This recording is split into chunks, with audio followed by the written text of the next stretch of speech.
Aujourd'hui, on découvre un autre pays scandinave, la Suède.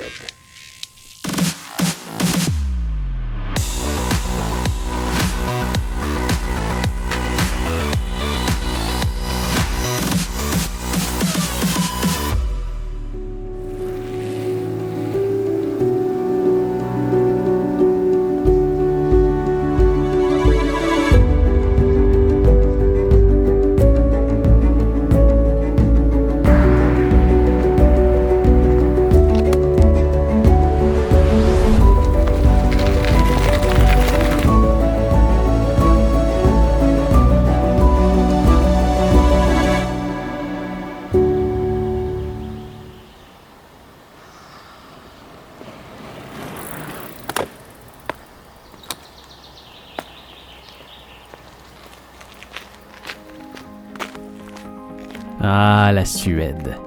Pays des gens chaleureux et accueillants, pays des espaces verts et des étendues d'eau, pays des kebabs. Ah oui, ils sont vraiment partout. Pays des auberges libre-service, sans oublier Ikea et Volvo.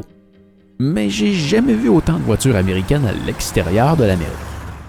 Et à mon avis, le pays le plus avancé technologiquement dans les pays scandinaves. Je suis resté que 3 jours en Suède, mais c'était bien assez pour me rendre compte que c'est un très beau pays que je devrais retourner visiter un peu plus longtemps la prochaine fois. D'ailleurs, cette vidéo fait partie d'une série sur les pays scandinaves, alors si tu n'as pas vu les épisodes précédents, je t'invite à cliquer juste ici pour te ramener au tout début de la playlist. Mais comme à l'habitude, commençons avec quelques statistiques. Avec ses 450 295 km², la Suède est le 55e plus grand pays du monde, tout juste entre la Papouasie-Nouvelle-Guinée et l'Ouzbékistan. Il occupe cependant la 88e place en termes des pays les plus populeux, avec un peu plus de 10 millions d'habitants, tout juste entre la République dominicaine et le Portugal, ce qui l'amène au 35e rang des pays avec la plus faible densité, avec seulement 22 personnes par kilomètre carré, et tout comme la Zambie et le Chili. Mon trajet à vélo dans ce pays s'est étendu de Helsingborg jusqu'à la frontière de la Norvège à Strömstad. Et dès mon arrivée, j'ai été charmé par la chaleur des gens. La plupart du temps, je suis pas quelqu'un qui fait les premiers pas pour aller aborder quelqu'un. Alors souvent, en voyageant, je parle qu'aux gens qui viennent me parler. Et j'adore ça quand les gens viennent me parler. Hey, salut! Ça te tente-tu qu'on rentre dans une discussion interminable puis que je te conte ma vie 3-4 fois en détail? En tout cas, la plupart du temps. Mais en Suède, ça arrivait très régulièrement. Ça a commencé avec ce monsieur qui était impressionné par mon vélo, puis avec ce jeune réfugié syrien qui était bien heureux d'avoir la chance de refaire sa vie en Suède. Ou encore avec Jonathan avec qui j'ai eu la chance de faire quelques coups de pédale jusqu'à Gothenburg. La Suède est d'ailleurs l'un des pays de l'Union européenne les plus accueillants dans cette crise d'immigration des réfugiés. La Suède fait aussi partie de la petite liste des pays neutres. Seulement, contrairement à la plupart d'entre eux, elle est neutre depuis très longtemps. En fait, un seul pays est neutre depuis plus longtemps. Et je parle bien sûr de la Suisse. Tu te souviens? Je t'en ai parlé dans ma série documentaire. Eh bien, la Suède est neutre tant qu'elle depuis 1834. Sa neutralité est parfois contestée, mais il n'en demeure pas moins que la Suède ne prend pas parti dans les conflits et ne déploie jamais ses troupes militaires dans d'autres pays. Bien entendu, tout le monde connaît la Suède pour Ikea et Volvo. Mais il n'y a pas que ça. Tu as sûrement déjà écouté de la musique de ABBA.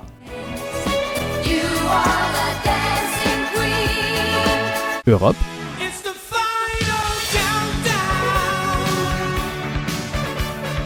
Ace of Base.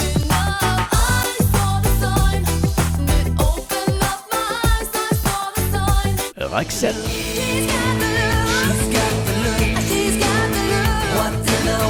The Cardigans.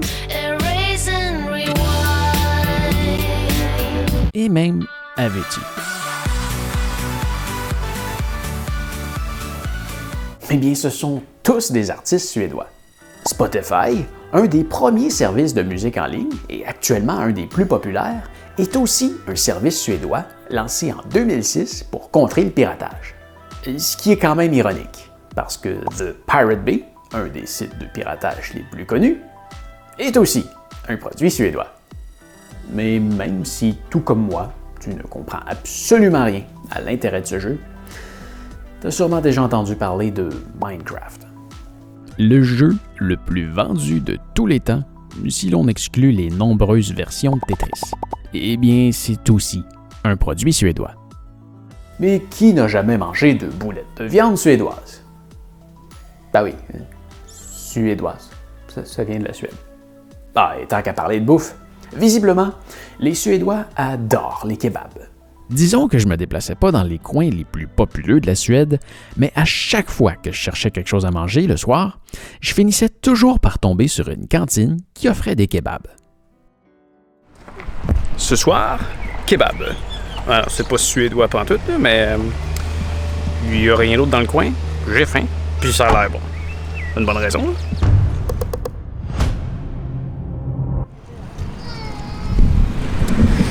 Probablement que les kebabs, c'est un truc populaire en Suède. En tout cas, ce soir, j'avais le choix entre ça, un petit sandwich de l'autre côté. Nous, on vraiment juste des sandwichs puis de la bière. Ou l'épicerie en arrière, qui fait rien de tout près.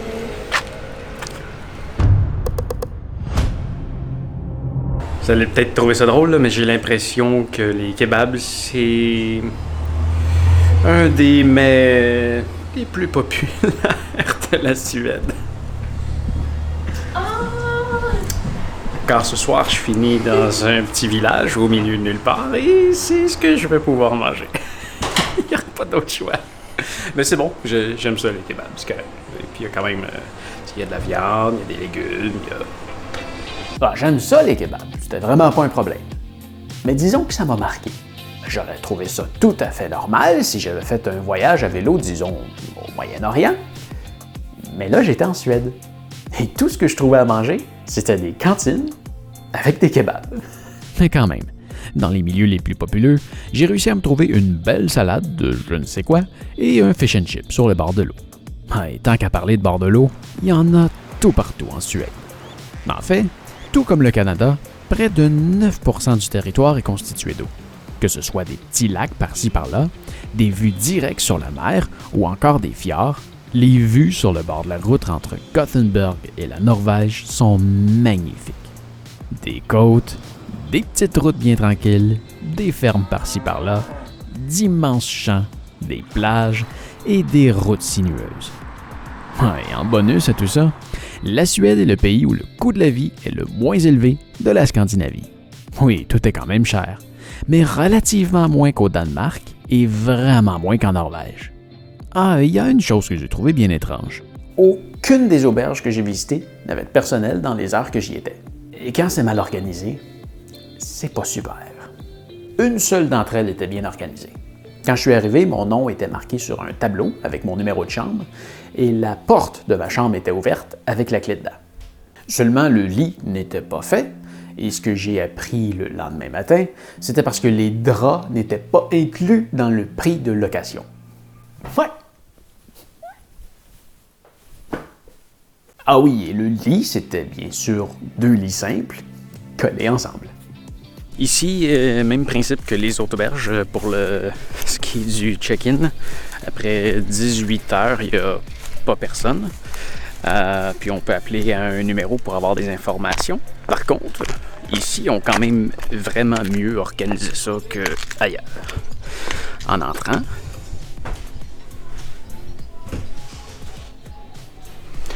j'ai le numéro de ma chambre.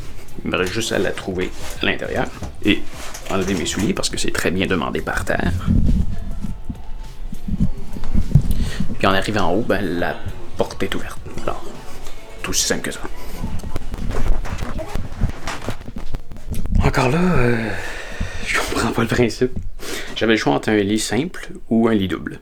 Alors j'ai demandé un lit double, c'était le même prix. Mais j'ai 2 lits simples.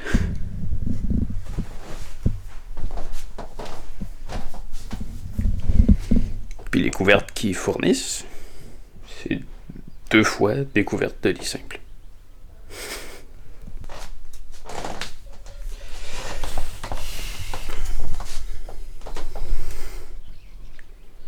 Mais pour les deux autres, ils envoyaient des instructions par SMS et je voyage toujours en mode avion. Parce qu'au Canada, les forfaits cellulaires sont vraiment très dispendieux, surtout quand on voyage. Ben alors, une fois arrivé sur place, je me retrouvais embarré à l'extérieur, incapable de rentrer. Pas super. Mais oui, ça semble être un truc très commun en Suède d'avoir des auberges sans réception où tu dois apporter tes propres draps et parfois même faire le ménage avant de partir. Lol. C'est un des endroits les plus chers. Bah, pas de beaucoup, là, disons que c'est dans la moyenne, mais c'est un des plus chers que j'ai trouvé pour dormir et il voudrait que je fasse tout ça avant de partir.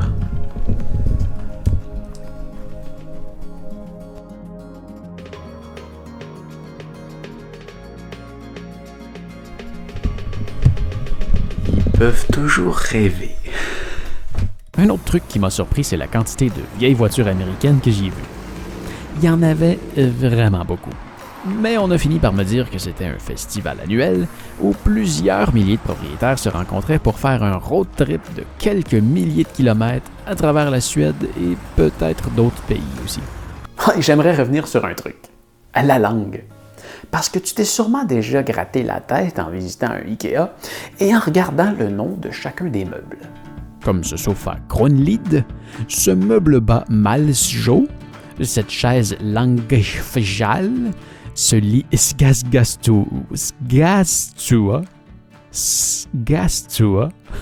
cet ensemble de cactus Jalsleit ou encore ce kit de cuisson Humbarlig. Eh bien, se déplacer en Suède, c'est pratiquement la même chose. En Suède, tous les noms de rues finissent par vegan. J'imagine que ça veut dire rue.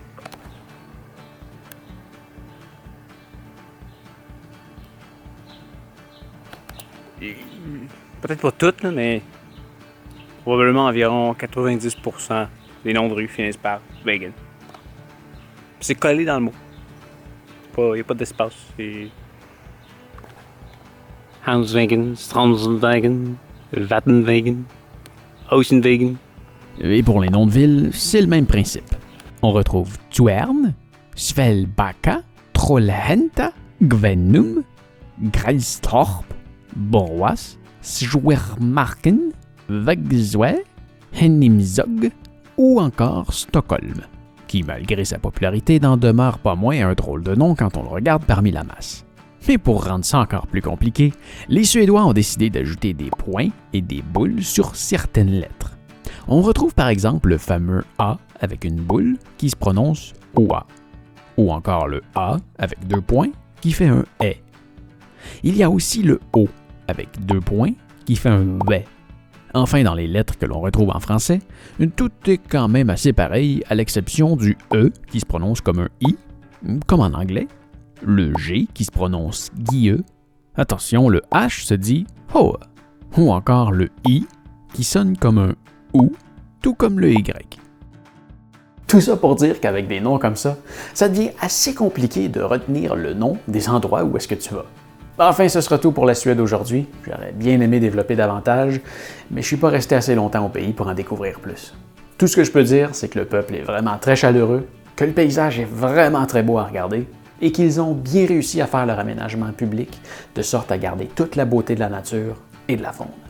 Alors, je te laisse sur quelques images de la Suède et on se revoit dès la semaine prochaine pour un de mes pays favoris, la Norvège. Si on est déjà passé la semaine prochaine, tu peux cliquer juste ici pour le regarder. Si tu as aimé la vidéo, mets-moi un pouce en l'air. Tu peux aussi t'abonner à ma chaîne si ce n'est pas déjà fait. Et il y a aussi l'infolettre. Le lien est dans la description si tu veux absolument rien manquer. Fais attention à toi et on se revoit très bientôt. Salut!